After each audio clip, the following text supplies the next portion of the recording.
आज आपण गाजराची भाजी बनवणार आहोत। त्यासाठी आपल्याला गाजरं स्वच्छ धुवून चिरून घ्यायचे आहेत।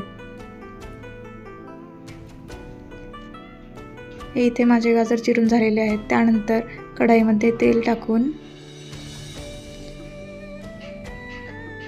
तेल छान गरम झालं की त्यामध्ये जिरे मोहरी टाकायची आहे। जिरे मोहरी छान तडतडली की त्यामध्ये लसूण टाकायचा आहे। त्यानंतर गाजर टाकायचे आहेत। त्यानंतर हळद टाकायची आहे, काळं तिखट टाकायचं आहे आणि चवीपुरतं मीठ आणि शेंगाचं कूट। त्यानंतर छान असं मिक्स करून घ्यायचं आहे। हे छान मिक्स झालेलं आहे। त्यानंतर थोडंसं पाणी टाकायचं आहे आणि 5 मिनिटे भाजीला वाफवून घ्यायचं आहे। ही आता छान अशी भाजी वाफलेली आहे।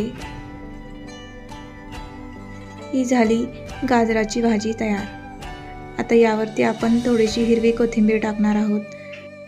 ही झाली गाजराची भाजी तयार।